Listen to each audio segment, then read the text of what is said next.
Inspector sir, ഇദ്ദേഹം സുപ്രസിദ്ധ novelist Sagar കോട്ട sir. അദ്ദേഹം വെള്ളം അടിച്ച് കുറച്ച് ഓവറായി പോയതാ. തന്നോട് വണ്ടി എടുക്കാനല്ലോ. ആരാ ഒന്ന് ചോദിച്ചോട്ടെ പോലീസ്, ഈ തഹസിൽദാരുടെ വീട് ഏതാണ്? ഈ തഹസിൽദാരുടെ വീട് ഏതാണെന്ന് പറയില്ല.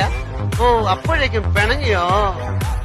അല്ലെങ്കിൽ ഈ പോലീസുകാരിങ്ങനെ മഹാ തൊട്ടാവാടികളാ.